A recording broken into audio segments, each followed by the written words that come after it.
Durante los siguientes minutos vamos a ver el tratamiento actual, el manejo adecuado de los niños con crisis asmática. Así que acompáñenme.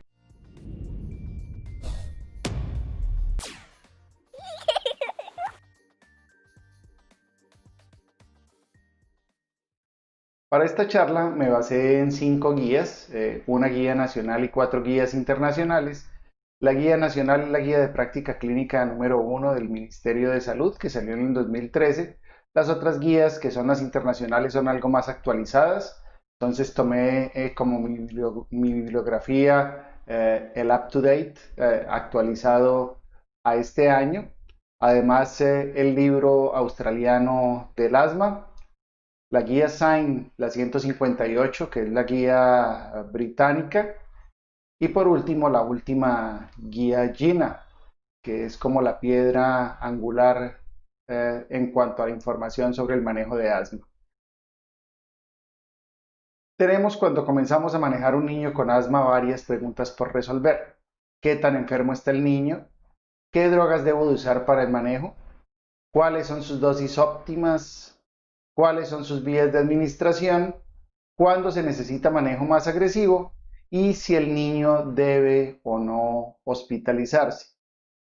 Los objetivos son revertir rápidamente la obstrucción de flujo aéreo, corregir la hipoxemia y la hipercapnia que se presentan y por último reducir la probabilidad de recurrencia de otra crisis. La piedra angular del manejo aquí son 3 medicamentos básicamente: los broncodilatadores, los glucocorticoides sistémicos y obviamente el manejo de soporte. Las imágenes que podrían ser muy útiles en casi cualquier otra patología, obviamente también lo son en asma, pero hay indicaciones precisas para solicitar exámenes o exámenes radiológicos. Entonces, primero, que el paciente tenga hallazgos focales al examen físico, que el paciente, además de la crisis, esté con una fiebre mayor o igual a 39 grados centígrados, que el paciente se presente con una enfermedad severa, que haya duda diagnóstica de si es o no asma lo que el paciente presenta, y después de haber comenzado la terapia inicial, entonces si el paciente aún está con taquipnea o está hipoxémico o tiene dolor torácico, entonces tendríamos indicación para pedir una placa de tórax. Nos podemos ayudar además del estudio de los gases sanguíneos, de la capnometría y de la saturación de oxihemoglobina, que la podemos tomar casi que en cualquier institución.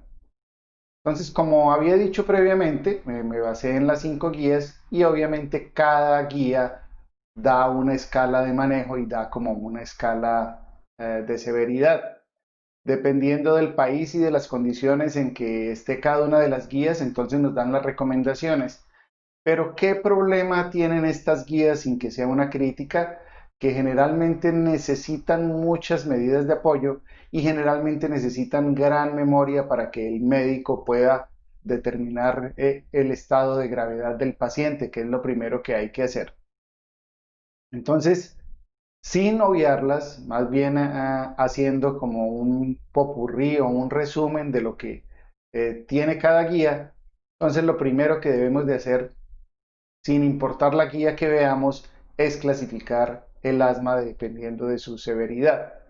Y entonces, dependiendo de la severidad, podemos tener asma leve a moderada, podemos tener asma severa y podemos tener asma potencialmente fatal. Entonces, ¿cómo podemos diferenciar cada una de estas severidades del asma? Pues si pensamos en un asma leve a moderada, entonces el paciente debe estar solamente levemente desaturado al ambiente, entonces debe tener una saturación entre 90 y 94. El paciente es capaz de caminar y el paciente o el niño en este caso es capaz de articular frases. Si estamos pensando o vamos a clasificar el paciente como con una asma severa, entonces la saturación al ambiente debe estar menor de 90%. El paciente está usando músculos accesorios, no es capaz de articular frases, sino que solamente es capaz de pronunciar palabras, y el distrés respiratorio es evidente.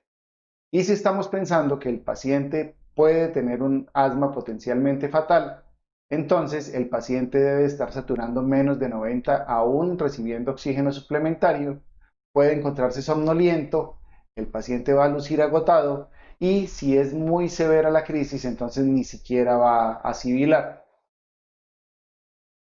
Entonces, generalmente uno de los pacientes con crisis asmática en una hora sabe si se ha resuelto, sabe si el paciente requiere hospitalización o sabe si el paciente requiere seguir en un servicio de urgencias estando observado.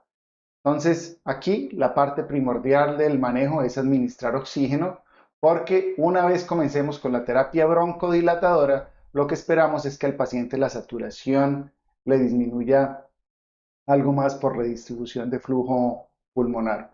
Entonces, lo primero que hay que hacer en todo paciente con una crisis asmática que sea entre leve y potencialmente fatal es suministrarle oxígeno. Adicionalmente, si el paciente no puede recibir vía oral, entonces también nos tocaría administrarle líquidos endovenosos. Entonces, esta es la parte inicial del tratamiento, administrar oxígeno, y si el paciente no puede tolerar la vía oral, entonces adicionalmente darle líquidos endovenosos isotónicos. Entonces, el oxígeno lo vamos a poner de primero en las tres tipos de severidad del asma y de ahí en adelante entonces nos toca seguir con el resto de la terapia farmacológica. Si el paciente presenta un asma leve, entonces entre leve y moderada podremos utilizar lo primero un broncodilatador y en nuestro país el más conocido y el más usado probablemente sea el salbutamol. El salbutamol viene en inhalador de dosis medida que da 100 microgramos por cada dosis. La dosis que se le debe administrar es entre 25 y 30 microgramos por kilo. El mínimo de inhalaciones por hacer son 2 y el máximo de inhalaciones para hacerle al paciente son 12 inhalaciones que se hacen en forma seguida. Si el paciente lo hemos clasificado como con una crisis severa, entonces también vamos a comenzar con el salbutamol con inhalador de dosis medida, pero aquí aumentamos algo la dosis y la dosis que vamos a utilizar es de 40 microgramos por kilo por dosis que le demos al paciente. Adicionalmente, en el asma severa, entonces vamos a utilizar coadyuvantes. Entonces aquí entraría también el bromuro de hipertropio, que viene en presentación de 20 microgramos por cada dosis. La dosis que se le da al paciente es de 20 microgramos por kilo, el mínimo son 2 inhalaciones y el máximo son 8 inhalaciones. Adicionalmente podemos comenzar aquí ya con soluciones para nebulizar, entonces podemos tener también salbutamol en solución para nebulizar. La presentación es de 5 microgramos por mililitro. La dosis que le vamos a administrar al paciente es de 0.15 miligramos por kilo por dosis. El mínimo que le vamos a administrar son 2.5 miligramos y el máximo son 5 miligramos. Y el bromuro de hipertropio, que también viene en solución para nebulizar. Entonces, aquí la presentación del bromuro de hipertropio es solución de 250 microgramos por mililitro. Y la dosis que le vamos a administrar es de 250 a 500 microgramos por dosis. Si al paciente lo hemos clasificado como un asma potencialmente fatal, entonces aquí debemos de utilizar pues básicamente de entrada por el esfuerzo respiratorio que el paciente está presentando, el salbutamol en solución para nebulizar. Aquí la dosis sería para nebulización continua, que es la que utilizaríamos aquí, de entre 500 y 1000 microgramos por kilo por hora y uno siempre hace una preparación para 4 horas. Entonces hay que calcular lo que el paciente va a requerir en 4 horas y hacer eso en nebulización continua. Y obviamente a la nebulización continua también le podemos aplicar bromuro de hipertropio. Aquí la dosis no varía con respecto a la crisis severa y la dosis aquí sería entre 250 y 500 microgramos que se adicionarían a la nebulización continua para 4 horas. Y obviamente, como estamos ante un asma potencialmente fatal, pues el riesgo de que tengamos que intubar al paciente y remitirlo a un nivel de atención más alto es grande. Entonces, pensar siempre en que si el paciente no está respondiendo o está empeorando, pues debemos de considerar intubarlo. Y obviamente, pues transportarlo a una institución de mayor complejidad. Bueno, en cada clasificación, tanto en el asma leve a moderada, en cuanto el asma severa y en la potencialmente fatal, pues obviamente si el paciente no responde, nuevamente siempre debemos de tener en mente que el paciente puede ser remitido. No tenemos que estar amarrados a manejar un paciente que no podamos recibir. Obviamente los medicamentos que recibirá, pues va a depender no solamente de la severidad del asma, sino en el lugar de atención en que estemos. Si por algún motivo no contamos con broncodilatadores, que sería pues el peor escenario, entonces como medida salvadora podríamos utilizar adrenalina. La adrenalina viene en ampollas de 1 miligramo por mililitro, se aplica intramuscular y la dosis que le aplicaríamos al paciente sería de 0.1 miligramos por kilo, máximo 0.4 miligramos como dosis máxima por dosis.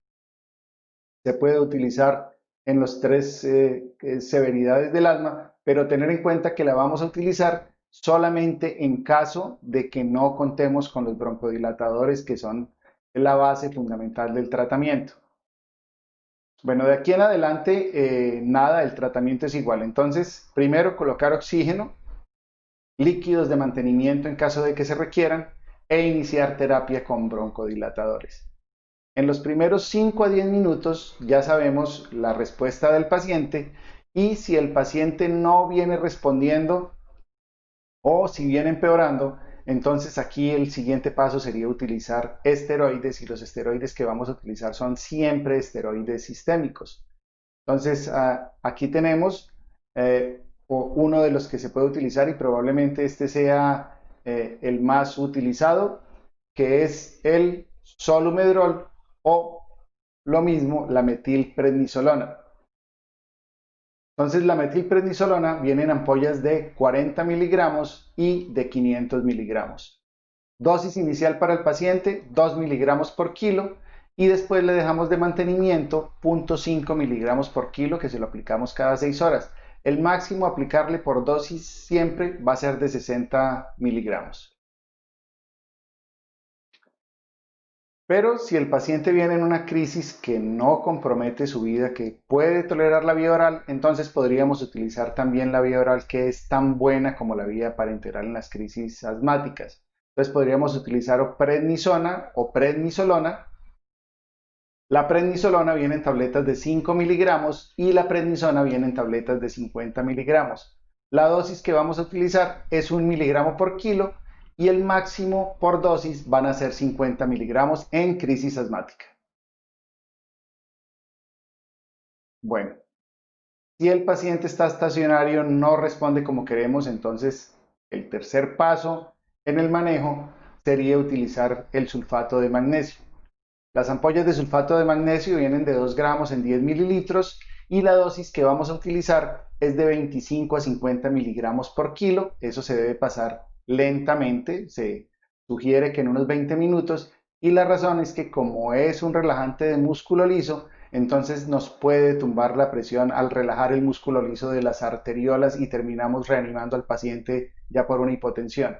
Entonces siempre pasarle un goteo lento, mínimo 20 minutos y la dosis máxima en niños es de 2 gramos por dosis. Se pueden utilizar hasta 3 dosis que se dan cada 8 horas. En caso de que no contáramos con los medicamentos de primera línea, que serían primero el salbutamol, después la metilprednisolona y después el sulfato de magnesio, entonces podríamos hacer un ensayo de manejar al paciente con terbutalina. La verdad es que la terbutalina ya ha caído en desuso, pero en últimas, y si no tenemos más en nuestro servicio, entonces podría ser uno de los medicamentos que podríamos utilizar. Entonces, la terbutalina se puede dar en solución nebulizada, se puede colocar endovenosa, pero si la colocamos endovenosa sí deberíamos de estar en un servicio con unidad de cuidado intensivo para su manejo endovenoso. No se recomienda en un primer nivel de atención.